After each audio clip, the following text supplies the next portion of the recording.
Maka dalam kesempatan ini sekali lagi terima kasih yang tak terhingga Mbak Nadia dari tolong sampaikan salam dan terima kasih kami kepada Ketua dan jajaran pengurus IK Semansi yang sudah berkenan untuk menyelenggarakan acara ini dalam batas yang bisa kami bantu fasilitas kami siap membantu secara penuh fasilitas yang atau sarana yang karena sesungguhnya yang butuh itu kan kami Mbak Nadia, Mas Alfian, Mas Randy, yang butuh itu kami apa pengen memberikan motivasi kepada anak-anakku bagaimana nanti setelah SMA itu bisa kuliah walaupun kami tetap komit untuk pengembangan program kewirausahaan vokasi menuju ke SMA vokasi, sekolah vokasi ini tetap kami persiapkan Mbak Nadia. Kalau sudah normal, maka tiga program life skill ya program vokasi yaitu keterampilan, kemudian tata buka dan tata busana ini tetap kami canangkan. Enggak, nanti orientasi kami itu menuju kepada sekolah vokasi. Mohon doa dan dukungannya pada IK Semansi ya. Maka dalam masa ini seminar Gema Motivasi 2021 Higher of Education for the Best Future dengan tema optimalisasi peran generasi muda dalam berpendidikan untuk menghadapi era society 5.0 saya nyatakan dibuka. Kurang lebihnya maaf saya akhiri. Assalamualaikum warahmatullahi wabarakatuh. Waalaikumsalam warahmatullahi wabarakatuh. Terima kasih kami sampaikan. Teman-teman gimana? Teman-teman panitia kabarnya sehat?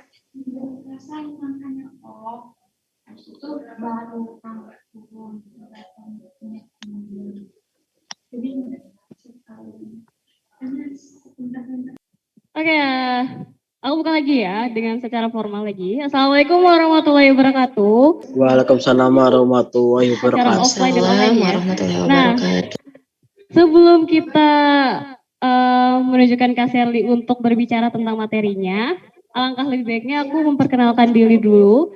Perkenalkan Kak Sherly, saya selaku moderator. Nama saya Nadia Meliana Hadi, biasa dipanggil Nadia. Saya dari Universitas Negeri Jakarta, program studi akuntansi. Nah, teman-teman, pembicara kali ini pasti teman-teman udah nggak asing lagi gitu ya, karena udah sangat-sangat terkenal gitu, karena kepintarannya, kecerdasannya, dan lain-lainnya. Nah, Kak Sherly ini juga salah satu motivator saya gitu untuk melanjutkan pendidikan. Pendidikannya di tahun 2010 sampai 2014 itu hubungan internasional di Universitas Paramadina, Jakarta, Indonesia. Nah, 2016 sampai 2018 di Fakultas Hukum dan Bisnis, Swinburne University atau di Australia.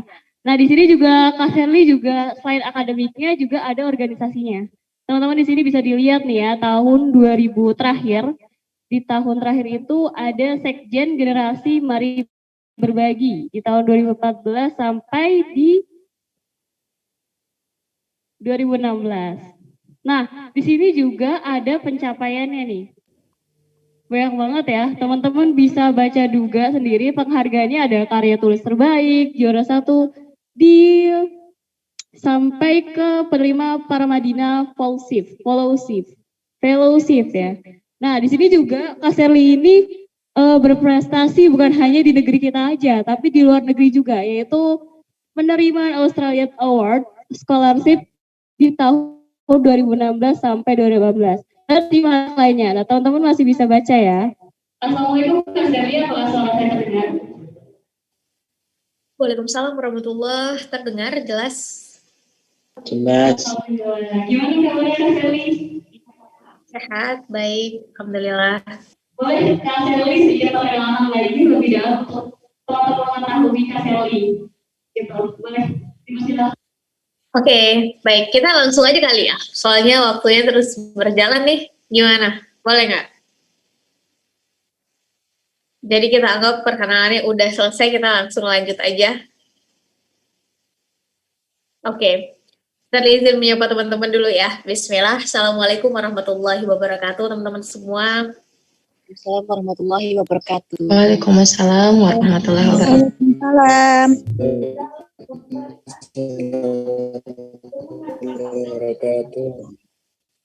Selamat Lagi menjelang siang, salam sejahtera untuk kita semua. Alhamdulillah, saya senang sekali bisa ikut hadir dalam kegiatan diskusi kita di siang yang berbahagia ini. Salam hormat sekali untuk teman-teman panitia yang hari ini sudah memfasilitasi kita untuk bisa ketemu, untuk bisa sharing, untuk bisa ngumpul bareng. Terima kasih banyak teman-teman panitia. Juga kepada kawan-kawan di sini secara online tercatat 62 pasang mata ikut hadir bersama kita. Charlie nggak tahu di sana secara offline apakah ada teman-teman juga yang hadir di sana. Salam hormat sekali untuk teman-teman semua yang hadir di sana. Charlie mohon izin teman-teman kepada yang besar di sini Charlie izin tak sebutkan gelar, kepada yang kecil juga izin tak sebut nama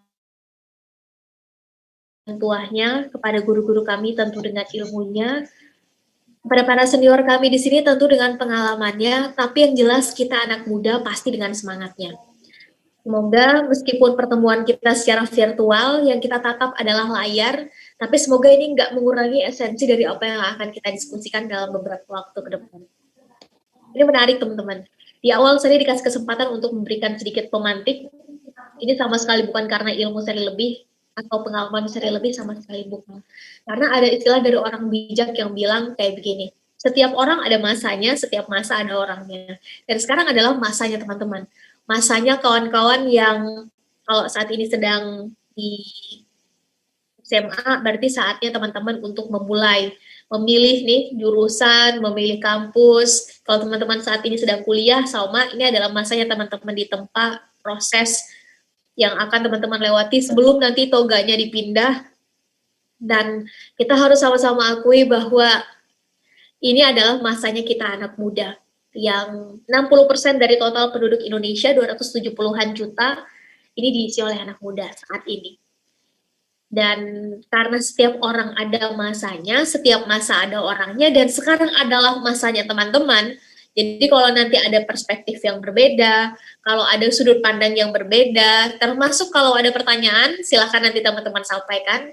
Kiranya Sherly bisa menjawab, tentu Sherly akan dengan sangat senang hati untuk diskusi.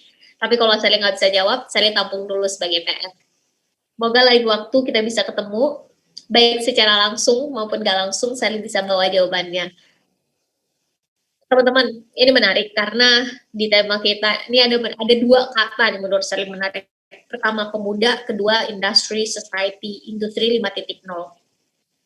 Yang dua-duanya ini menurut saya menarik. Mungkin pembicara sebelumnya banyak bicara tentang pemuda, sudah banyak mengupas tentang pemuda, maka izinkan saya dalam kesempatan kali ini lebih banyak membahas tentang industri 5.0 sebelum nanti kita berdiskusi. Tapi izinkan saya mengawali sesi pemantik ini dengan kita sama-sama melihat bagaimana sebetulnya kondisi saat ini kita di Indonesia. Ini menarik teman-teman, karena mau nggak mau, suka nggak suka, tadi kita sempat bahas sedikit bahwa kita harus akui bahwa mayoritas penduduk Indonesia sekarang adalah anak muda. Nah, ini ada sedikit kesalahan ketik. Saya mohon maaf, ini kesalahan di Sherly. Yang warna kuning ini harusnya post generasi Z yang lahir dari tahun 2013 sampai sekarang. Ini mungkin adik-adik kita atau mungkin ada ponaan kita, ya mungkin juga ada sebagian dari kita yang ikut kelas akselerasi. Teman-teman, data dari tahun lalu nih, dari 270-an juta penduduk Indonesia, ini nyebutin bahwa 60%-nya diisi oleh anak muda. Masuk di dalamnya generasi milenial, masuk di dalamnya generasi teman-teman nih, generasi Z, dan sebentar lagi masuk generasi post Z. Kalau kita buka isi universitas, isi SMA, isi SMP, ini mayoritasnya adalah generasi teman-teman, generasi Z, yang otomatis saat kita bicara tentang masa depan Indonesia, masa depan bangsa, ini otomatis ditentukan oleh 60% ini. Karena yang ditawarkan anak muda adalah masa depan. Anak muda nggak bisa nawarin hari ini, anak muda nggak bisa nawarin masa lalu, benar nggak? Yang bisa ditawarkan oleh anak muda adalah masa depan, teman-teman. Harus kita akui, pengalaman kita sempit, ilmu kita sedikit, wawasan, kalaupun ada yang masih pas-pasan. Dengan kata lain, kalaupun ada hal yang bisa kita tawarkan, adalah masa depan. Dan bicara tentang anak muda, Ini bukan baru viral 5-10 tahun yang lalu. Bicara tentang anak muda, teman-teman, ini udah trending dari 1400 tahun yang lalu, baik dari barat maupun dari timur. Kalau dari timur, ada istilah yang sangat masyhur, Syubanul Yaum Rijalul Ghat, Rijalul Yaum Imarul Ghat. Dari barat, para filsufnya juga nyebutin, the youth of today are the leaders of tomorrow. Artinya kurang lebih sama, bahwa pemuda hari ini adalah pemimpin di masa depan. Teman-teman jangan mau kita balikkan kalimat yang dalam dari indah tadi, menjadi pemuda hari ini adalah pecundang di masa depan. Kenapa pecundang? Karena kita nggak ngelakuin apa-apa dari sekarang, kita nggak netapin persiapan apa-apa dari sekarang. Kira-kira nih, kita pengen ngelihat apa ke depan, kalaupun terjadi perubahan apa yang akan kita lihat, dan kita anak muda pengen ambil bagian dalam bidang apa pada perubahan itu. Jadi menarik. Ada salah satu quote yang serius seneng banget dari Malcolm X, seorang aktivis kemanusiaan asal Amerika Serikat berkulit hitam, dikucilkan saat ia hidup, udah berulang kali keluar masuk. Recording in progress. Sampai akhirnya dia memutuskan untuk membela satu value dalam hidupnya, yaitu keadilan. Persamaan derajat antara kulit hitam dan kulit putih di Amerika Serikat sampai itu jadi undang-undang. Udah banyak peneliti sosial yang nyebutin, kalau ada presiden pertama Amerika Serikat berkulit hitam sebelum Presiden Obama, secara influence yang paling tepat adalah Malcolm X. Teman-teman, Malcolm X pernah bilang kurang lebih begini, the future belongs to those who prepare for it today. Masa depan adalah milik mereka yang mau mempersiapkan hari ini. Dan bicara tentang masa depan, bicara tentang persiapan, kita udah nggak bahas lagi nih. Kita laki-laki atau perempuan, kita lahir di desa atau di kota, kita berasal dari kondisi sosial ekonomi keluarga seperti apa. Kita sedang tidak bahas ini dan Malcolm X juga tidak sedang dalam kapasitas membahas ini. Bicara tentang masa depan teman-teman, maka kita semua anak muda nih, selama berani melakukan 3 hal. Kerja keras, kerja cerdas, dan kerja cepat. Harus sampai kerja cepat. Karena sekarang kita hidup di industri 5.0, yang 1 dari 4 indikatornya adalah kecepatan. Sekarang zaman terbuka bukan hanya bagi yang besar mengalahkan yang kecil, tapi yang cepat akan mengalahkan yang lambat. Selama 3 hal ini ada pada diri kita, maka kita semua punya kesempatan yang sama untuk melihat masa depan. Pertanyaannya adalah, kira-kira persiapan apa yang udah kita buat dari sekarang? Benar nggak? Ini menarik teman-teman. Izinkan Charlie mengawali dari sudut pandang bahwa betulnya dalam mengisi masa-masa persiapan ini, kita semua anak muda ini cuma dibedakan jadi 4 tipe manusia. Pertama adalah tipe-tipe pesimis. Kita tanyain aja satu pertanyaan pada manusia jenis ini tentang masa depan, maka manusia-manusia pesimis ini akan nyaris menjawab dengan awalan. Teman-teman kira-kira 10-15 tahun ke depan, teman-teman pengen ngelihat diri sendiri kondisinya kayak gimana? Manusia-manusia pesimis akan menjawab, udahlah kasar itu mereka aja, mereka pintar-pintar, mereka rajin-rajin, mereka aja yang duluan berpikir ke arah sana. Terus kalau kita gimana teman-teman? Udahlah kak, kita nih apalah cuma serpihan rengginang. Teman-teman, kira-kira nih, saat teman-teman lulus, kalau saat ini sedang kuliah berarti lulus dari kampus, kalau saat ini teman-teman sedang berada di kelas 12 atau mungkin 11, kira-kira berarti saat teman-teman sudah masuk kampus, kira-kira nanti pengen punya karya dalam bidang apa di atasnya, amin. Teman-teman, tipikal manusia yang optimis ini selalu melihat dari sudut pandang positif. Saat semua orang bilang that's impossible, itu nggak mungkin, mereka justru jadi orang pertama yang akan mengatakan, I'm gonna prove it, kita yang akan buktikan. Kalau orang-orang di sekitar kita menertawakan, mengecilkan, mengerdilkan apa yang menjadi target visi dan goal dalam hidup kita, kita justru jadi orang pertama yang duluan memvisualisasikan apa yang akan terjadi ke depan. Di tangan manusia-manusia yang optimis, momentum itu dibuat teman-teman, bukan lagi dinanti. Di tangan manusia-manusia optimis, impossible is nothing. Bahwa nggak mungkin itu justru nggak ada. Karena berupaya ngelihat sudut pandang positif apa yang bisa kita pakai. Tipikal manusia keempat ini naik 1 tingkat lebih tinggi, manusia-manusia yang progresif. Teman-teman mau nggak mau nih, suka nggak suka, kita harus akui bahwa hidup kita ini sering terbentur dengan yang namanya aturan. Benar nggak? Sebagai siswa, ada namanya aturan kampus, aturan sekolah. Sebentar lagi teman-teman jadi mahasiswa, atau teman-teman yang sudah jadi mahasiswa, ada namanya aturan kampus, aturan universitas. Bagi warga negara, kita punya aturan negara. Kalau nanti kita sudah mulai memutuskan bekerja atau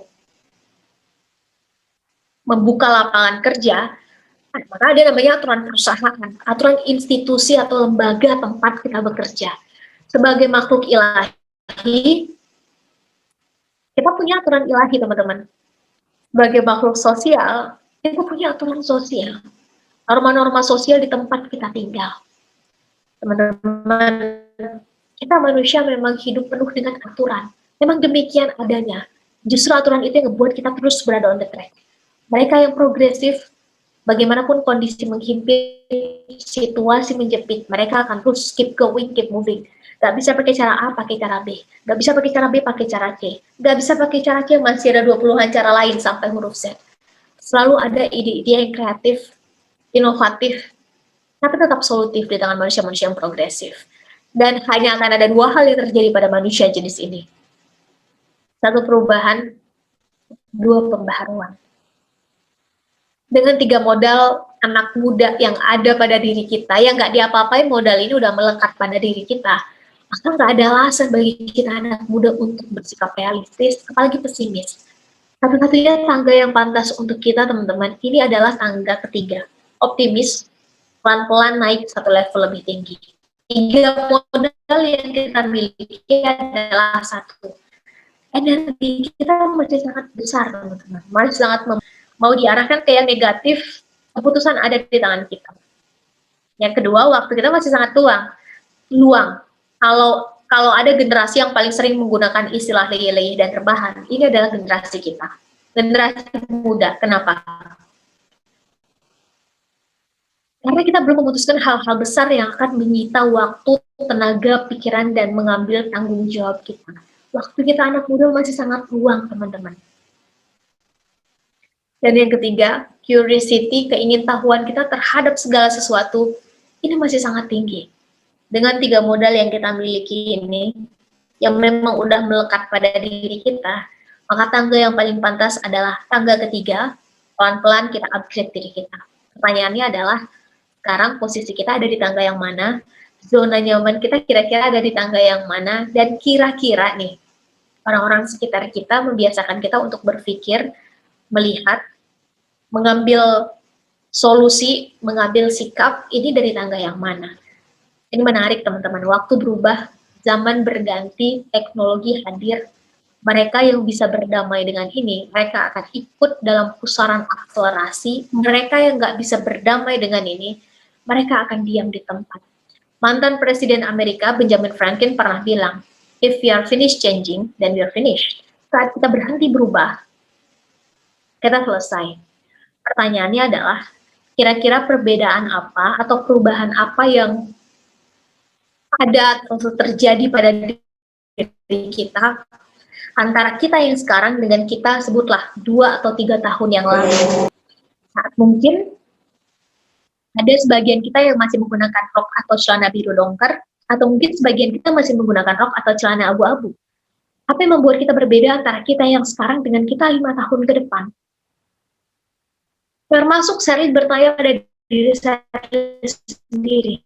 Karena perubahan dan masa depan itu didesain. Kalau bukan kita yang mendesainnya, maka jangan salahkan saat ada orang-orang sekitar kita yang mendesainkannya untuk kita.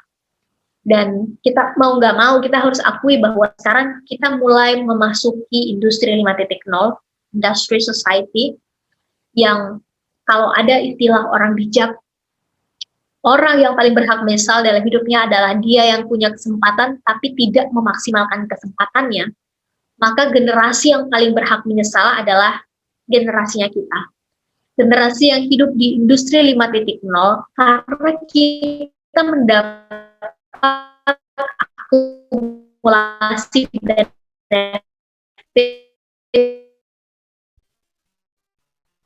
dari industri 1.0 sampai semuanya didapat industri 5.0.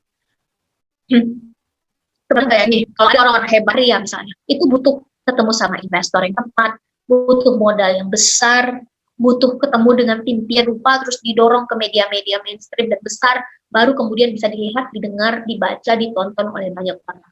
Kalau di zaman kita sekarang, di ruangan kita sendiri, di meja belajar kita sendiri, bisa jadi di rumah orang tua kita selama terhubung dengan internet, maka one click, then we can share 1,000 of information, we can reach 1,000 of people, we can get 1,000 of news. Kita bisa dapetin, nyebarin informasi sepersekian detik. Jarak ruang dan waktu jadi nggak ada lagi arti. Kalau di zaman orang tua kita mereka kesulitan nyari informasi, di zaman kita mabok dengan informasi. Bener nggak? Sampai-sampai sulit membedakan mana yang benar, mana yang salah, mana yang hoax, mana yang fakta, mana yang penting untuk masa depan kita, mana yang sebenarnya nggak penting-penting banget sih. Cuma karena muncul di laman home dan laman search kita, akhirnya kita tonton, kita lihat, kita baca, akhirnya 5, 10, 15, 20, setengah jam, 1 jam, waktu kita dalam sehari habis. Mau nggak mau kita harus akui di zaman kita makin banyak informasi yang kita dapat membuat di industri 5.0 ini justru kuncinya ada di kita. Bukan lagi di alatnya, tapi di kita manusianya. It's not about the gun, it's about the man behind the gun. Ini bukan lagi tentang alatnya, senjatanya. Saya yakin yang hadir di sini pasti udah di tangannya udah punya gadget. Terakhir kita secara online, mau teknologi alat tepat, maka kita akan overthinking. Kita berupaya untuk mengontrol apa yang tidak bisa kita kontrol.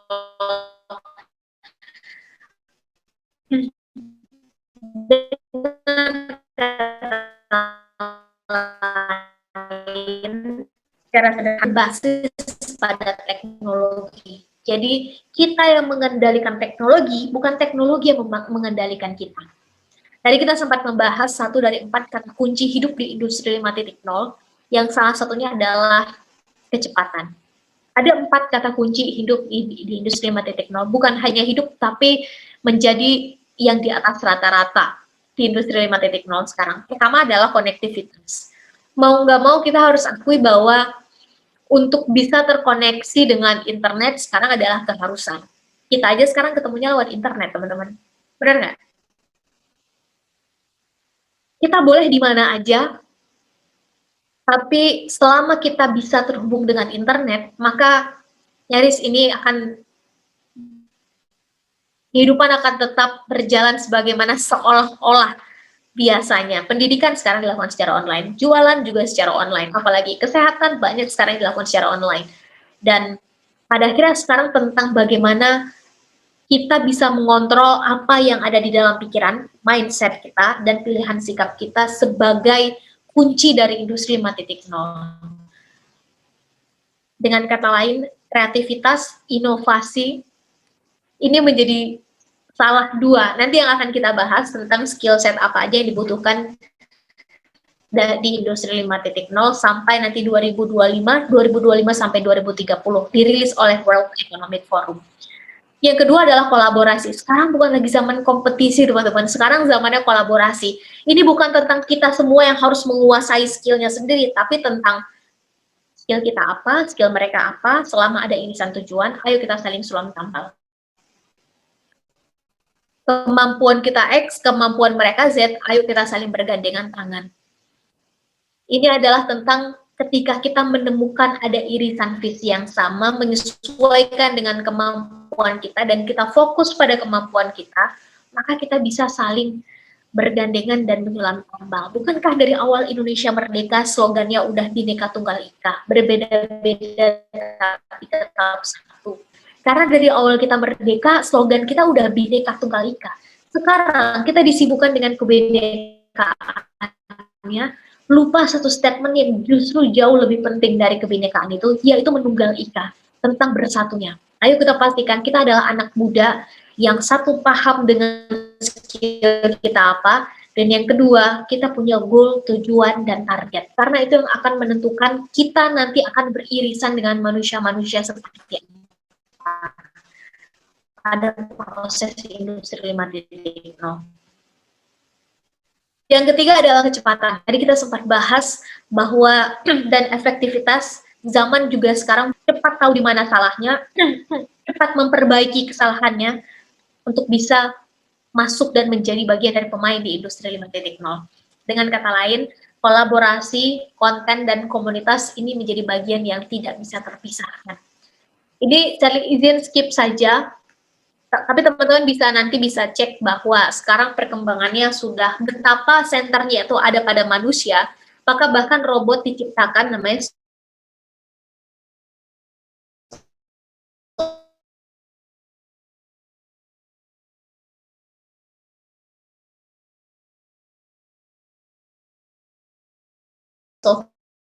Sofia, ini sudah cukup lama ya. Tapi nanti kalau teman-teman nanti habis ini punya waktu, silakan teman-teman cek namanya robot Sofia. Ini kecerdasan buatan yang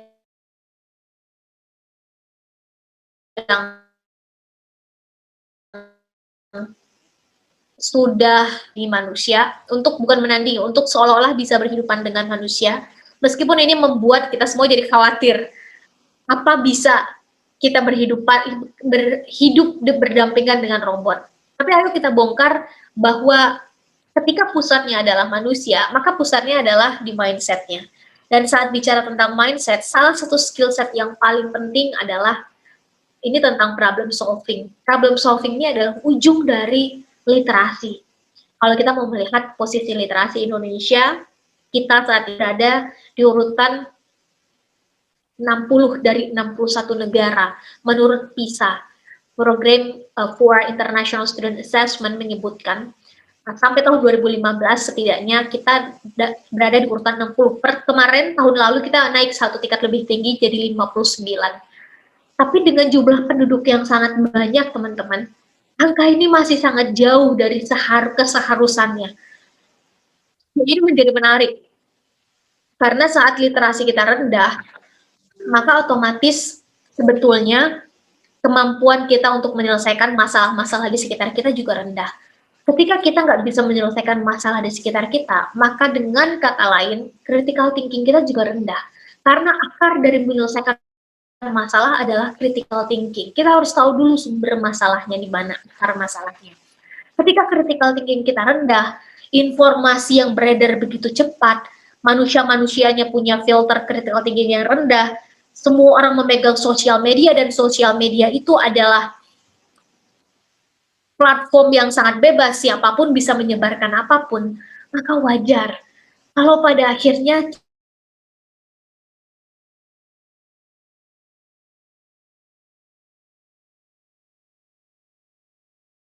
kita diciptakan secara yang hoax, bisa jadi itu fakta. Sulit bagi kita untuk membedakan mana yang hoax, mana yang fakta. Jadi kita pastikan kita memulai ini dari hal yang paling kecil, yaitu diri kita sendiri. Karena ada istilah dari orang bijak, nggak akan ada perubahan besar di dunia ini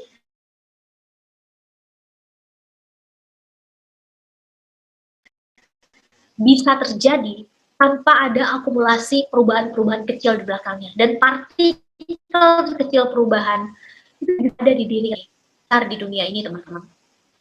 Pertama revolusi, kedua evolusi. Revolusi artinya berubah dengan cepat. Evolusi artinya berubah dengan lambat, pelan-pelan, butuh waktu.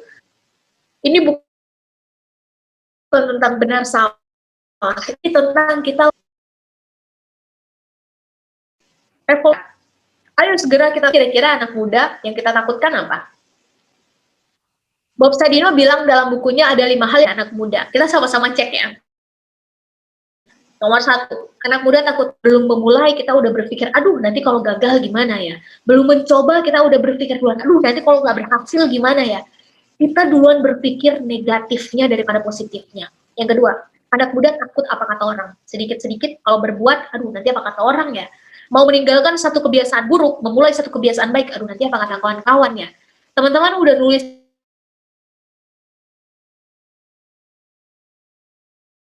caption nih, panjang saya.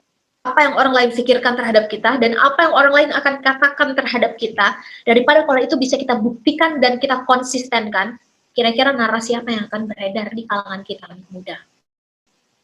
Yang ketiga, anak muda takut keluar dari zona nyaman. Keempat, anak muda takut penerimaan lingkungan. Dan yang kelima, anak muda nggak begitu suka dikritik. Kita anak muda lebih senang diapresiasi. Mungkin karena ego kita masih tinggi, jadi kita lebih senang untuk dipuji, bergerak sesuai dengan mood, diapresiasi. Padahal kritik dan apresiasi ini harus seimbang, harus balance. Terlalu banyak diapresiasi, tidak ada kritik, ini juga nggak baik. Kita supportin apa yang harus kita perbaiki. Terlalu banyak dikritik, tidak ada apresiasi, ini juga nggak baik. Kita jadi nggak tahu apa hal yang sudah benar yang harus kita lanjutkan. Kritik dan apresiasi harus seimbang. Dilalahnya kita anak muda nggak begitu suka dikritik. Coba cek, kalau ada kawan-kawan di sekitar kita, atau mungkin orang tua kita yang pengen ngasih masukan, kira-kira struktur kalimat mereka kayak gimana? Kamu udah baik sih, koma. Tapi nanti baru masuk tuh di situ kritikannya apa.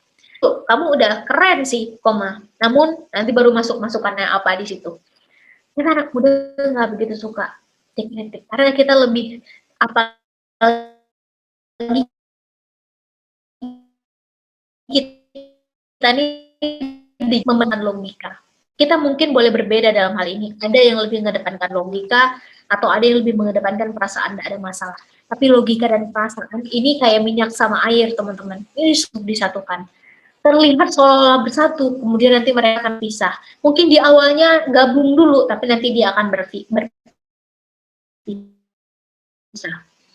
Mengedepankan itunya silahkan. Boleh mood, boleh perasaan, boleh logika, boleh akal sehat. Satu, untuk mengejar target, cita-cita, apalagi di industri 5.0 yang semua informasi serba tercampur dan begitu cepat kita dapatkan.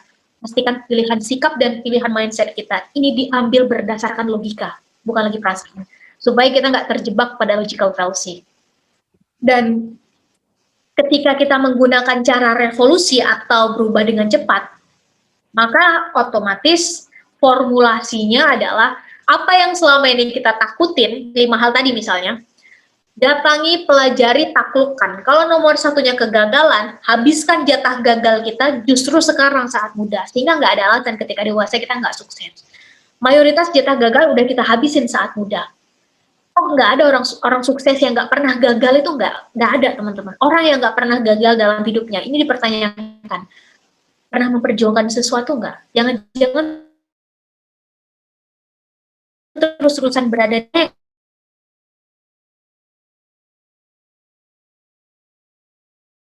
nggak pernah gagal. Dari pilihan sikapnya saat dia gagal, memutuskan untuk menyerah dan dia selesai, itu bangkit.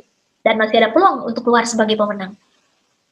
10 kali kita gagal, tidak ada masalah. 11 kali kita bangkit. 100 kali, tidak ada masalah. Pastikan 101 kali kita bangkit. 1000 kali kita gagal, tidak ada masalah. 1001 kali kita bangkit. Pastikan pilihan akhir kita tetap adalah bangkit. Gagal itu proses. Gagal itu bukan hasil akhir. Dia akan jadi hasil akhir kalau kita menyerah. Maka kita benar-benar akan gagal. Pastikan putusan kita adalah tetap bangkit. Dalam situasi dan kondisi apapun.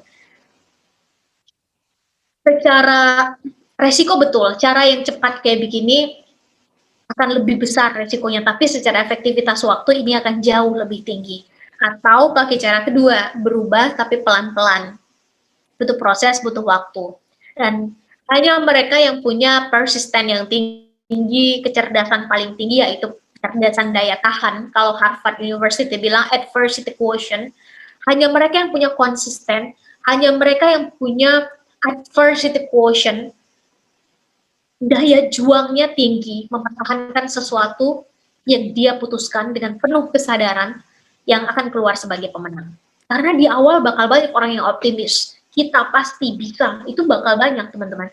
Tapi yang akan sampai ke garis finish, ini hanya mereka yang konsisten. Seperti kita pastikan, kita termasuk anak muda yang konsisten dan setia pada cita-cita kita. Dan dalam hal ini saya sekali quotation dari Margaret Thatcher, Perdana Menteri perempuan pertama Inggris, yang pernah bilang kurang lebih begini. What's your thought? Would they become your words? What's your words? Would they become your actions? What's your actions? Would they become your habits? What's your habits? Would they become your character? What's your character? Would they become your destiny? In that orang. Perhatikan apa yang kita pikirkan, teman-teman. Karena dia akan keluar menjadi ucapan, menjadi kata-kata, menjadi apa yang kita diskusikan. Kalau dia online, dia viral. Perhatikan apa yang kita ucapkan, katakan, diskusikan. Karena dia akan keluar menjadi tindakan, pilihan sikap. Perhatikan tindakan kita, karena kalau kita ulang-ulang terus setiap hari, dia akan jadi kebiasaan. Perhatikan kebiasaan kita, perhatikan habit kita, dari pagi sampai pagi lagi, dari mata terbuka, tertutup, sampai terbuka lagi, karena dia akan jadi karakter. Perhatikan karakter kita, karena demikianlah kurang lebihnya realitas sosial yang akan kita lewati. Dengan kata lain, apa yang kita pikirkan, demikian realitas sosial kita. Urusan kun fayakun itu urusan yang maha kuasa. Urusan kita manusia, berusaha berikhtiar semaksimal mungkin.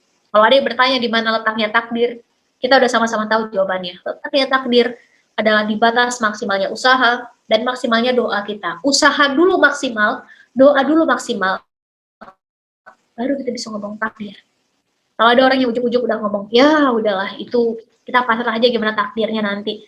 Tanpa ada usaha, tanpa ada doa maksimal, ini udah ketahuan, ini manusia realistis, dia yang dibentuk oleh lingkungan, bukan dia yang membentuk lingkungan. Dan kalau memang awal mulanya adalah dari mindset, maka pertanyaan kuncinya adalah, selama ini mindset kita anak muda, diisi, di feeding, diberi nutrisi, dikasih makan, kira-kira dengan makanan yang kayak gimana? We are what we watch, we are what we read, we are what we listen, we are what we discuss with. Kita adalah apa yang kita lihat, tonton, baca, dengar, dan dengan siapa kita berdiskusi. Kita bergaul dengan 5 orang yang punya mindset progresif, kita orang yang punya mindset progresif ke-6. Kita bergaul dengan 5 orang entrepreneur, kita adalah entrepreneur ke-6. Kita bergaul dengan 5 orang penggibah, ya kita adalah penggibah ke-6. Kita bergaul dengan 5 orang yang tidak suka menunda-nunda pekerjaan, kita adalah orang yang ke-6, yang punya karakter yang sama. Karena hanya ada 2 pilihan, teman-teman, diwarnai atau mewarnai. Saat di masa-masa kita anak muda, sekarang kita belum bisa, berarti kita diwarnai. Tidak ada masalah, pilih karakter seperti apa yang kita pengennya, maka lekatkan diri dengan komunitas yang seperti itu, maka kitalah orang selanjutnya yang akan diwarnai. Sampai kapan? Sampai kita punya imunitas. Maksudnya imunitas adalah kita nggak akan berubah lagi karena udah menjadi pilihan sikap kita. Waktunya teman-teman yang mewarnai, ketika teman-teman udah punya imunitas yang tinggi. Dan dalam hal ini, ayo kita pastikan bahwa kita adalah anak muda yang produktif, apalagi di masa-masa kayak sekarang, bukan anak muda yang sibuk, sekedar sibuk. Beda jauh antara anak muda yang produktif dan anak muda yang sibuk. Saya ingin sampaikan dulu saya adalah anak muda yang sibuk, teman-teman. Di awal-awal kuliah, di 1 tahun pertama kuliah, sampai semester 2, semester 3, saya ditegur oleh mentor, saya adalah manusia yang sibuk. Perbedaannya adalah, kalau manusia produktif, semua yang dilakukan itu mengarah pada satu goal yang udah ditetapkan dari awal. Sedangkan manusia yang sibuk, hari ini ngomongin A, kita ikut. Besok viral B, kita ikut. Lusa hype C, kita akan ikut. Sama-sama terlihat beraktivitas, sama-sama terlihat berkegiatan di kampus yang sama, di organisasi yang sama, bisa jadi di kelas yang sama, tapi tunggu 4, 5, 6 tahun ke depan, jelas hasilnya beda. Manusia produktif, segera jawab 4 pertanyaan, and the rest will be productivity. Saya izin percepat ya, supaya kita bisa segera diskusi, kiranya masih ada waktu. Nomor 1 adalah, siapa teman-teman di masa depan? What's the goal? What's the target? What's the vision? Kalau pembicara sebelumnya bilang gantungkan cita-cita setinggi langit, sepakat. Aiming the highest, aiming the biggest. Kali targetin yang besar, teman-teman. Manusia hadir dengan hardware terbaik yang ada pada makhluk hidup. Laqad khalaqnal insana fi ahsani taqwim. Kita dapat hardware terbaik. Masa iya dengan hardware terbaik kita juga nargetinnya juga setengah-setengah, malu-malu, takut-takut. Kita udah dapat jaminan dari Yang Maha Kuasa. Aiming the highest. Sekali aiming the biggest. Yang jangan lupa adalah start with a small step. Tapi untuk bertanya apa sih visi kita dalam hidup, apa sih tujuan kita, apa sih goal kita, maka jawab dengan smart goal setting. Make it specific, make it measurable. Harus spesifik, harus terukur. Di masa depan, kita adalah orang yang lebih baik lagi, Kak Sherly. Pertanyaannya, lebih baik dalam hal apa, dan bagaimana mengukur bahwa kita lebih baik dari kemarin? Apakah bangun lebih pagi? Apakah tidak mengurangi intensitas kita ngomongin orang? Apakah mau lagi berkata tidak sesuai mestinya, misalnya kita mengurangi jumlah kita berbohong misalnya, silakan. Kita mungkin punya ukuran yang berbeda-beda dan tidak ada masalah.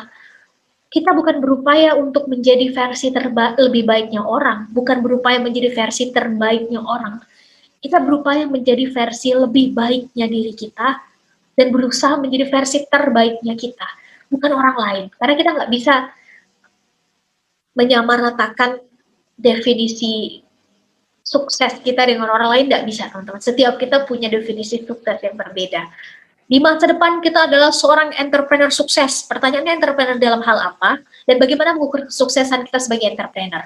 If we cannot measure something, we cannot improve it. Kalau kita nggak bisa mengukur sesuatu, kita nggak bisa mengimprove-nya. Dan setiap orang bisa jadi punya ukuran yang berbeda. Kita nggak perlu membanding-bandingkan diri dengan orang. Jangan-jangan nih selama ini kita terus-terusan ngebandingin diri dengan orang, jangan kita nggak menetapkan alat ukur di diri kita, atau yang kedua, jangan-jangan memang kita nggak punya goalnya, kita nggak punya target, kita belum menetapkan tujuan. Nggak ada masalah, segera tentukan dari sekarang. Hanya achievable. Kira-kira dengan resources yang kita punya, target itu bakal di-achieve nggak ya? Jangan-jangan resources kita memang nggak cukup, ya nggak ada masalah. Kita tahu bahwa itu nggak akan mungkin kalau kita lakukan sendiri, maka ayo kita lakukan itu bersama-sama.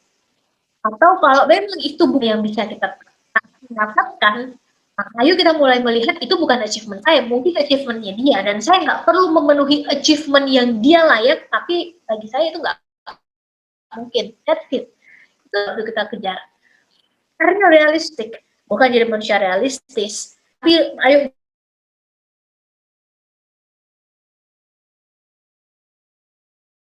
baca lingkungan sekitar, kira-kira dengan kita pakai. Karena goal harus saklek, tapi urusan cara, strategi, siasat, ini harus fleksibel. Dan nyata, kasih batasan waktu. Yang membedakan seorang yang bercita-cita dan berangan-angan, salah satunya adalah batasan waktu, teman-teman. Setelah bagian ini terjawab, segera munculkan motivasinya, karena justru motivasi ini yang akan terus membuat teman-teman jadi konsisten. Fire in the belly, alasan kenapa penting bagi teman-teman memperjuangkan sesuatu adalah salah satu cara untuk kembali ke track yang seharusnya. Saat orang-orang udah menertawakan, semangat kita udah mulai kendor, orang-orang menjauhi, mulai difitnah, disalahpahami, semua itu justru akan jadi bahan bakar yang membakar semangat kita lebih besar lagi saat kita tahu kenapa kita memulai semua ini. Alasan seseorang punya motivasi ini cuma 3. 1, rasa sakit yang dia miliki. 2, harapan yang dia lihat ke depan, di mana ada harapan, di situ ada kehidupan. Dan yang ketiga, saat rasa yakin kita udah lebih besar dari rasa takut kita. Karena setiap kita dibentuk dari pengalaman masa lalu yang berbeda, segera temukan minimal 1 dari 3 hal tadi dalam diri teman-teman, dan segera mulai perjalanan produktif teman-teman. Setelah bagian ini selesai, pertanyaan kedua adalah siapa kita sekarang? Teman-teman, starting point kita mungkin berbeda. Targetnya mungkin sama, tapi belum tentu starting point kita sama. Kita sama-sama misalnya mau ke Eropa, tapi yang satu berangkatnya dari Indonesia, yang satu berangkatnya dari Afrika. Pertanyaannya kira-kira rutenya sama nggak? Jelas berbeda. Kita sama-sama mau ke Jepang misalnya, yang satu dari Australia berangkatnya, yang satu dari United States, dari Amerika. Pertanyaannya kira-kira bakal sama nggak rutenya? Nggak akan sama, teman-teman. Starting point yang berbeda, dan ayo kita nggak bisa milih starting point kita dari mana. Itu pemberian dari yang biasa. Lahir di mana, lahir di tengah keluarga apa, itu semua starting point yang harus kita syukuri. Knowledge, ayo point kita di mana. Tapi mau finishing point seperti apa, ini jadi tanggung jawab kita. Ayo kita mulai cek sebetulnya starting point kita di mana sih. Dan nggak perlu juga kita bandingkan, wah enaknya dia di tengah keluarga yang memberikan banyak privilege dan menjadi support sistemnya. Yuk kita fokus pada apa yang kita punya, teman-teman. Fokus pada kelebihan kita, menjawab pertanyaan siapa kita sekarang. Ini minimal dengan analisa SWOT. SWOT, Strength, Weakness, Opportunity, Threat. Apa kelebihan kita, apa kekurangan kita, apa opportunity yang masih tersedia, dan apa kira-kira tantangan yang akan kita hadapi. Setiap kita manusia dikasih potensi, teman-teman. Ayo kita fokus pada potensi kita. Nggak usah terlalu membesar-besarkan kekurangan kita. Karena justru manusia ini punya kekurangan untuk bisa saling sulam tambal. Tahu kelebihan bukan untuk sombong, tahu kelebihan agar kita segera bisa fokus memaksimalkan potensi kita. Tahu kekurangan bukan untuk kita insecure, tapi untuk segera kalau itu hal teknis bisa kita pelajari. Kalau dia bukan hal teknis, kita bisa cari kawan kolaborasi untuk menyulam dan menambal kekurangan kita. Setelah bagian ini selesai, masuk ke pertanyaan ketiga, how? Bagaimana? Target kita di sini, sekarang kita di sini. Berapa jauh nih gapnya? Ayo mulai pecah itu. Target 5 tahun jadi target tahunan, bulanan, mingguan, harian. Jadi semua aktivitas yang kita lakukan itu namanya produktif, bukan sibuk sekedar sibuk. Setelah selesai, masuk ke pertanyaan keempat, kita pengen ninggalin apa untuk generasi sesudah kita. Karena setiap orang ada masanya, setiap masa ada orangnya, teman-teman. Waktu kita terlalu berharga untuk sekedar kita habiskan bermain-main dan bersenang-senang semata. Saya izin mengutip perkataan dari salah seorang guru besar bangsa, Buya Hamka, yang pernah bilang, kalau hidup hanya sekedar hidup, kata Buya Hamka, maka babi di hutan juga hidup. Kalau hidup hanya sekedar bekerja, makan, bermain-main, bersenang-senang, maka monyet di hutan juga melakukan hal yang sama. Kita manusia dikasih ini dan dikasih ini. Ayo kita pastikan kita mengelaborasikan keduanya dalam konteks 5.0, pastikan kita memaksimalkan kreativitas dan inovasi, serta empati, simpati kita. Maka siap-siap, gebrakan-gebrakan besar ini sama-sama bisa kita buat. Dan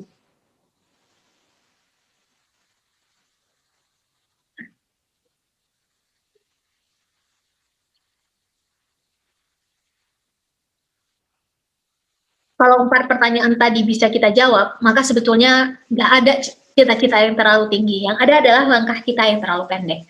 Nggak ada visi terlalu jauh, yang ada adalah misi kita yang terlalu kecil. Ayo kita panjangkan langkah kita, besarkan misi kita, maka target, visi, goal, dan cita-cita itu sama-sama bisa kita buat, sama-sama bisa kita raih.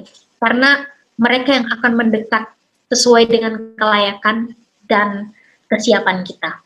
Mengenai skill teknis, semua bisa dipelajari. Ini adalah 10 skill teknis yang dilansir oleh World Economic Forum.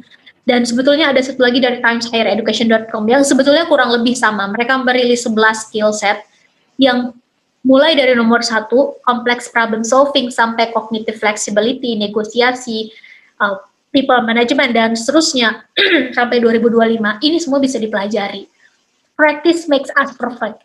Semakin sering kita latihan, semakin kita akan baik dan pada akhirnya ketika kita udah berusaha, kita nggak perlu menguasai semuanya juga, nggak akan bisa juga. Kalau kita misalnya menguasai 1, 2, 3 kemampuan ini, ya nggak ada masalah. Pastikan kita menjadi the best version of us di 3 kemampuan ini. Selebihnya nanti cari kawan, cari teman-teman yang lain yang punya kemampuan yang lain. Sehingga kita bisa saling sulam tambal, mengerjakan satu visi, satu goal, satu target yang dari awal udah kita sama-sama tentukan. Tugas kita manusia adalah berusaha, berikhtiar, tapi tetap kita serahkan ke Sang Maha Sutradara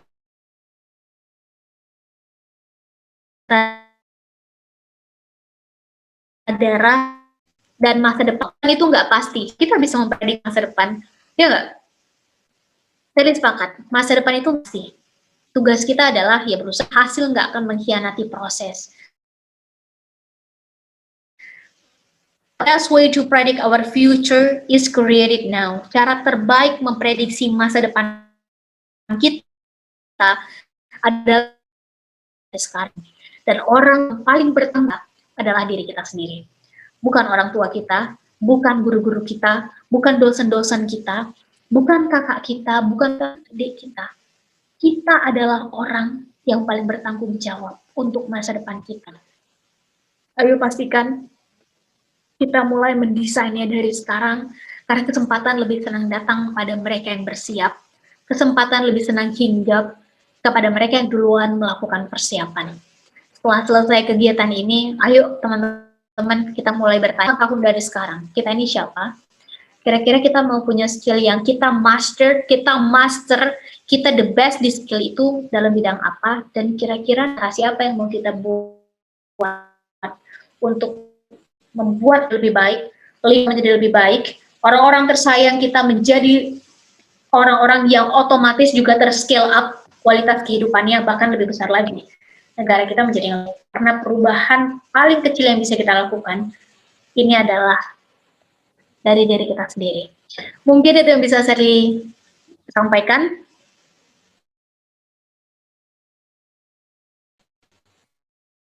Kurang lebihnya mau diserahkan. Baik, terima kasih untuk Kak Sherly. Baik, terima kasih untuk Kak Sherly yang sudah memaparkan materinya. Kita lanjut untuk sesi tanya jawab ya Kak. Saya akan bacakan pertanyaan dari atas. Pertanyaan pertama dari Ade Sofian. Nah, pertanyaan yang pertama ini, saya mahasiswa keguruan Kak, namun juga suka desain grafis. Apakah yang akan kita lakukan ke depannya di era digital ini? Apakah mengabdi jadi guru atau bekerja di bidang desain? Nah, pertanyaan yang kedua nih Kak, masih dengan orang yang sama, bagaimana sih Kak tips kerja cepat agar kita bisa bersaing dalam dunia kerja, khususnya yang kita inginkan gitu, menggeluti di bidang desain grafis atau keguruan? Terima kasih sebelumnya katanya Kak. Oke. Boleh langsung dijawab Itu aja Kak. dari satu penanya ya? Iya, dari satu penanya. Pertama adalah ketika profesi kita adalah, mungkin ini saya nggak spesifik guru gitu ya, ini hanya contoh aja. Misalnya ada teman-teman yang profesi guru, mungkin ada yang akuntan, mungkin ada yang masuk ke jurusan lain lagi, tapi punya skill set yang nggak sesuai banget gitu mungkin ya. Ini kita harus memilih yang mana, sesuai dengan jalur pada umumnya atau gimana. Teman-teman, salah satu kata kunci di industri 5.0 ini kan adalah kreativitas dan inovasi. Karena tanpa kreativitas dan inovasi, ya kita akan melakukan segala sesuatu linear. Segala sesuatu yang dilakukan linear, yang begitu terus statis, gitu-gitu aja. Kelebihan manusia dalam hal ini memang menjadi human centered di 5.0 adalah di sini, termasuk kita ngatur mindset di tengah kondisi kayak gimana, harus punya mindset seperti apa, kreativitas, inovasi di sini, sama di sini, hati berempati. Robot itu nggak bisa punya empati, teman-teman. Itu nggak bisa. Kreativitas dan inovasi, robot bisa.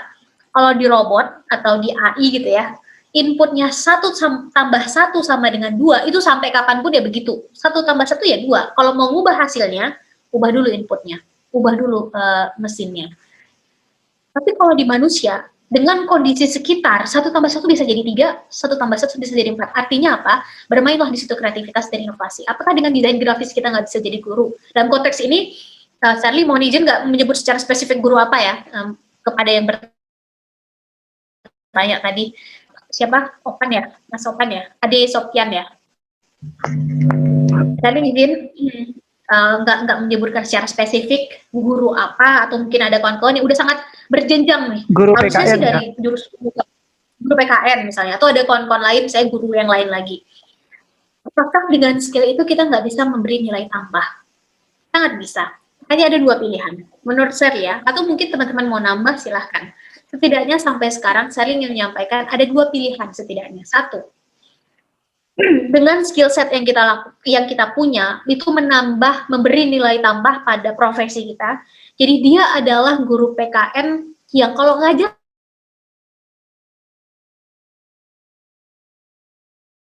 asik banget, sangat bisa menggunakan ilustrasi, video-video dan seterusnya. Karena kita harus akui bahwa semakin kesini, semakin anak muda itu sulit fokusnya bertahan lama.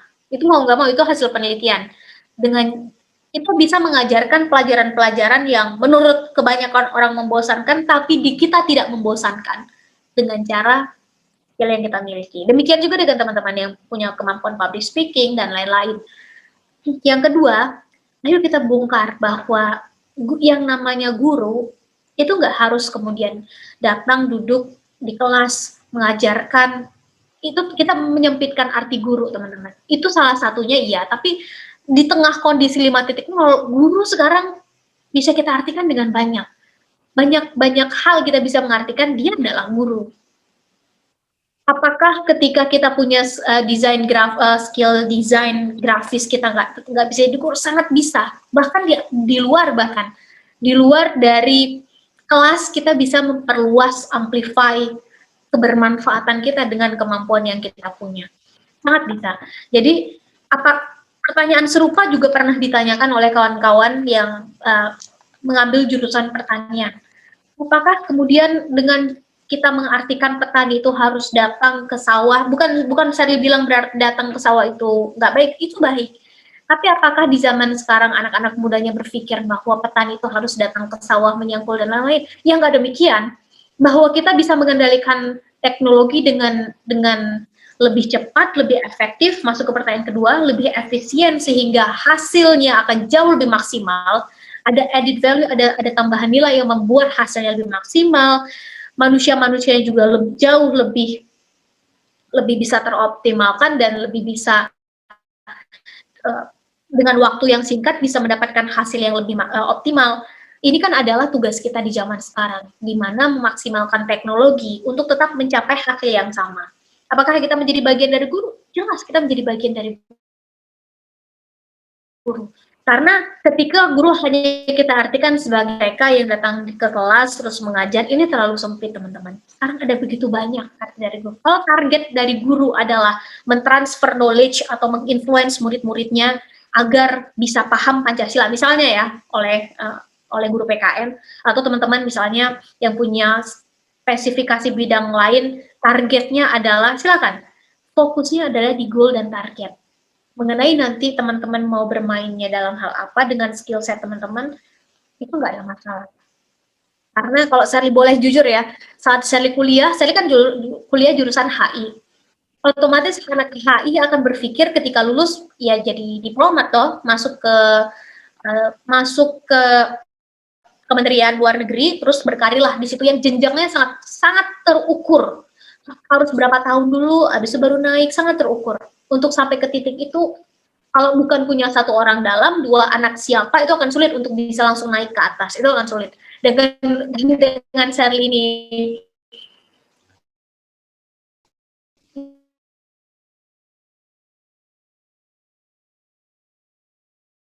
ya dalam tanda kutip adalah mahasiswa biasa, otomatis harus ikut yang ikut organisasi, proses berdialektika, terbuka pikirannya bahwa sebetulnya yang lebih cocok atau lebih Sherly kuasai itu adalah erat kaitannya dengan anak muda, social project, dan Sherly senang dalam dunia pendidikan, erat kaitannya juga dengan making impact, dan itu juga ternyata yang Sherly kejar ketika pengen jadi diplomat. Itu apa sih? Apakah statusnya sebagai seorang diplomat atau apa yang dikejar dari diplomat?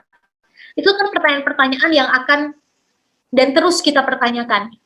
Dan jauh lebih baik ketika di masa-masa kuliah atau di masa teman-teman akan naik ke kampus, ini teman-teman mulai tanyakan, jadi kan mendapat bahwa target saya sebetulnya diplomat, bukan status menjadi seorang, silakan, seorang dokter, bukan status menjadi seorang guru, bukan status menjadi seorang, silakan, sarjana pertanian, bukan itunya, tapi dengan ilmu yang saya punya, dengan skill yang saya punya, dengan kalaupun posisi, kalaupun kepercayaan,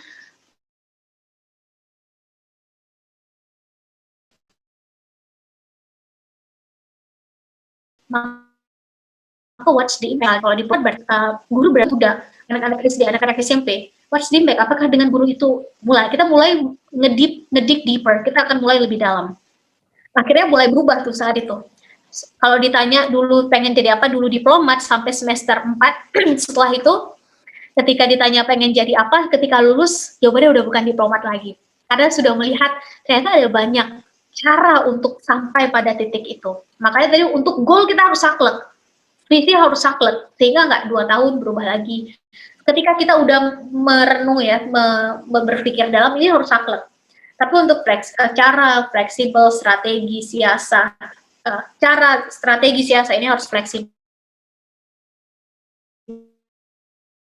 Bisa jadi posisi atau ya kita nggak begitu suka dulu di awal, karena kita tahu bahwa ada hal besar yang sedang kita kejar. Mundur 2, 3, 4 langkah di awal tidak apa-apa untuk bisa melompat lebih tinggi, yang impact-nya otomatis akan jauh lebih luas ke depannya. Mungkin itu yang bisa saya jawab. Kerja cepat adalah, saya izin langsung jawab, kerja cepat adalah ya ketika dengan teknologi yang ada, kita bisa menyelesaikan pekerjaan yang harusnya itu selesai 2 jam, dengan teknologi akhirnya bisa selesai 1 jam, itu kan kerja cepat.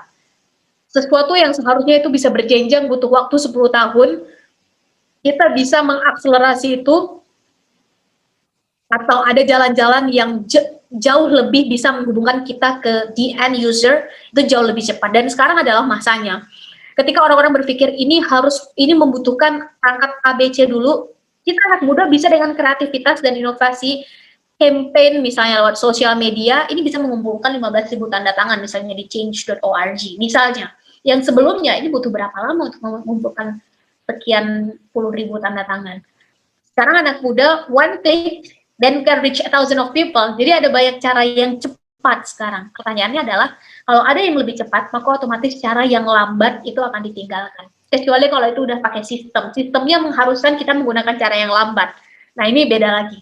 Tapi yang jelas saat bicara tentang anak muda, ini energi yang masih sangat membuncah, lebih senang cara-cara yang cepat, senang dengan idealisme, senang dengan hal-hal yang sifatnya progresif, maka di masa-masa muda dan energi muda ini, ayo kita arahkan semuanya ke hal-hal yang positif. Kalaupun ingin mencoba banyak hal, coba banyak hal yang positif.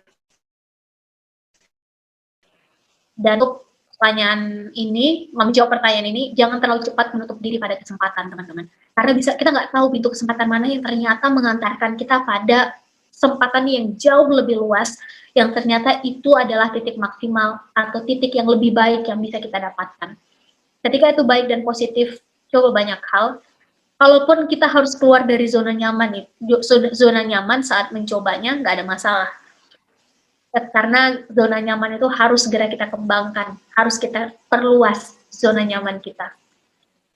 Mungkin begitu ya bisa saya jawab, semoga memberikan perspektif kepada penanya tadi. Silakan dikembalikan dulu ke moderator. Baik, terima kasih untuk Kak Sherly atas jawabannya. Bagaimana untuk Kak Ade, apakah pertanyaan terjawab?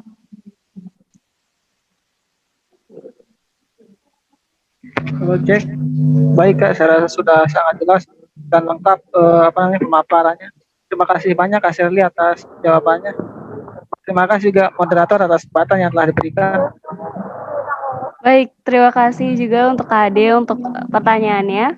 Selanjutnya ada lagi nih Kak, pertanyaan dari mahasiswa dari Universitas Islam Negeri Alauddin Makassar. Nah untuk Kak Rahma sendiri mau open mic atau saya bacakan pertanyaannya? Silahkan dibacakan Kak.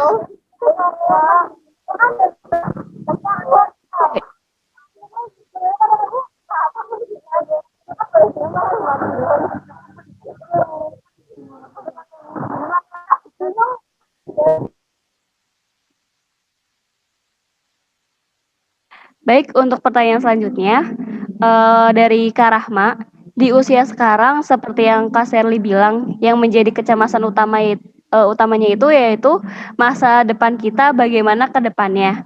Bisa tidak saya menjadi anak yang bisa orang tua inginkan? Nah, untuk mengatasi sedikit masalah itu, saya belajar membuka bisnis kecil, tetapi orang tua kurang percaya dengan apa yang saya lakukan.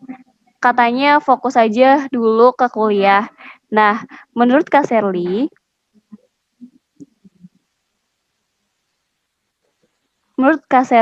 apakah yang saya lakukan ini salah atau gimana Kak? Dan bagaimana cara mengatasi hal tersebut yang bertentangan dengan orang tua? Terima kasih Kak. Mungkin bisa dijawab dulu Kak. Ya.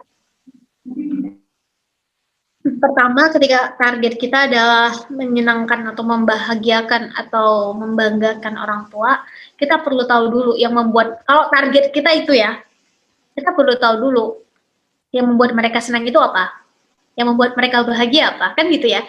Karena target kita adalah di manusia lain, yaitu di orang tua kita. Ketika target kita adalah lulus kuliah tepat waktu, ya segera cek untuk lulus kuliah tepat waktu itu syaratnya apa aja. Untuk membuat orang tua bahagia, syaratnya apa aja, kan gitu toh. Jadi dulu yang membuat orang tua senang itu apa? Nah, kita mempunyai added value nih. Kita mengira dengan financial independent, kita tidak bergantung lagi pada orang tua, itu bisa membuat orang ini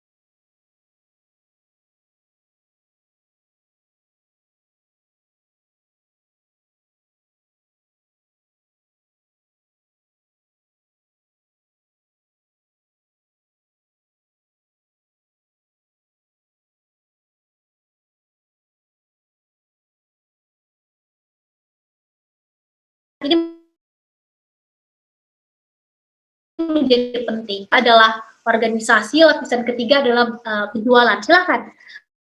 Ada orang yang lapisan pertama adalah kuliah, lapisan kedua adalah bekerja, lapisan ketiga adalah organisasi. Silakan. Ada lapisan pertama adalah kuliah, yang kedua jualan. Silakan. Ada kondisi, dan dalam hal ini Sally punya mahasiswa, teman-teman, yang lapisan pertamanya adalah bekerja karena dia adalah tulang punggung keluarga. Membuat atau menafkahi keluarganya ini adalah tanggung jawabnya. Maka kuliah atau kampus ini menjadi layer kedua. Apalagi organisasi ini menjadi layer ketiga. Jadi ketika misalnya nilainya saat itu tidak seperti kawan-kawan yang lain, saya mendekat secara personal gitu, menanyain gitu ke mahasiswa. Mohon maaf, sebutlah X gitu ya. Ini apa saya dalam mengajar ada kesalahan? Kenapa nilaimu jauh dari ekspektasi kelulusan saya segini? Kenapa kamu kok ya harapan saya nih semuanya minimal ada di titik ini. Tapi kenapa untuk jangan di titik ini kamu misalnya 80 gitu ya. 80 kamu untuk dapat 75 aja kayaknya sulit. Ada apa masalahnya? Ya dia bilang, "Oh, saya adalah tulang punggung keluarga, Kak. Jadi saya bekerja dulu. Makanya saya sering telat, saya sering ini. Tugas-tugas dari kasarnya juga saya kerjakan setelah bekerja dan lain-lain." Dengan mengetahui situasi dan kondisi, maka hadirnya dia sebagai tulang punggung itu jauh lebih memberikan impact atau jauh lebih diharapkan oleh orang tuanya. Meskipun lulus tepat waktu dengan nilai baik, otomatis juga diharapkan. Jadi mengetahui situasi dan kondisi, membaca lingkungan sekitar, termasuk tadi yang bertanya dan kawan-kawan yang saat ini sedang berjuang membahagiakan orang tuanya misalnya, tahu dulu sebetulnya yang orang tua kita harapkan dari kita itu apa, termasuk misalnya teman-teman di jenjang-jenjang di organisasi, saat teman-teman berorganisasi otomatis kan ketemu sama banyak orang, yang dia harapkan dari saya itu apa, maka saya akan penuhi dulu bagian itu. Setelah itu mau ada tambahan-tambahan di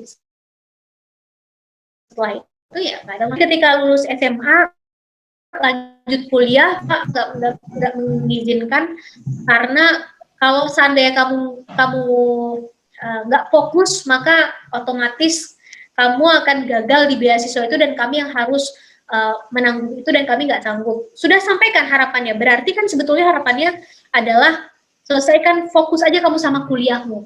Dalam prosesnya, Sally kepengen betul mengembangkan sisi lain dengan cara ikut organisasi, ikut perlombaan dan lain-lain. Ketika minta restu nggak diizinin.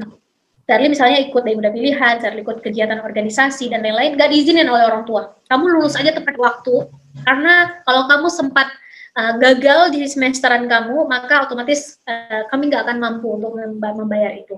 Jadi kamu udah fokus aja ke pemberi beasiswa dan selesaikan itu. Berarti kan itu toh ketakutannya, selesaikan masalah dari akarnya. Kalau memang itu masalahnya, maka saya akan selesaikan itu minimal dengan standar baik, syukur bisa lebih baik atau bahkan terbaik. Ini justru bagus. Karena orang tua kita 80, kasih 100, kasih 90, kasih 85. Ini akan membuat mereka, oke, saya mulai percaya. Ini anak bisa menyelesaikan tanggung jawab utama, dia mau buka bisnis, dia mau ikut organisasi, dia mau ikut lomba, dia mau ikut kegiatan, silahkan. Karena setidaknya dia bisa menunjukkan bahwa tanggung jawab dan kewajiban utamanya sudah dipenuhi. Mungkin itu yang bisa Sally sampaikan. Sehingga ketika ikut kegiatan dan lain-lain, Sally tahu bahwa resikonya adalah bahwa secara akademik ini minimal standarnya harus baik, setidaknya tidak keluar dari jalur yang semestinya, yaitu beasiswa, dan otomatis itu kan ada syarat. Misalnya nggak boleh ada nilai B, nggak boleh ada nilai sekian. Jadi tahu aturan itu justru menurut saya adalah kunci. Kalau tadi kita sempat bahas tentang aturan, segala sesuatu ada aturannya.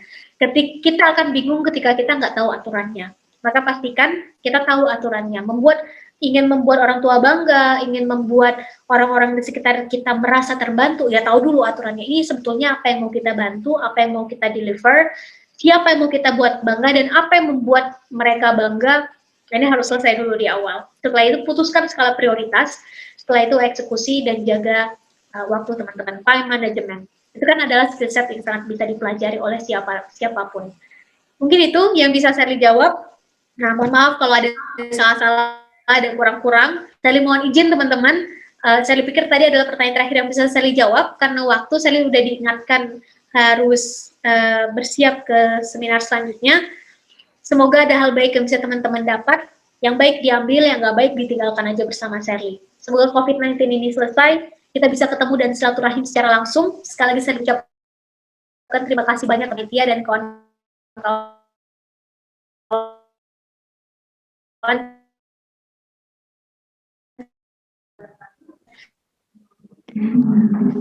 Terima kasih untuk Kak Sherly atas pemaparannya dan menjawab pertanyaannya. Baik. Oh ya, maaf Kak, sebelum Kak Sherly-nya pindah ke seminar yang lain Kak, kami ada sedikit sertifikat untuk Kak Sherly, kenang-kenangan. Mungkin panitia boleh di share screen. 3, 2, 1. Sekali lagi ya Kak.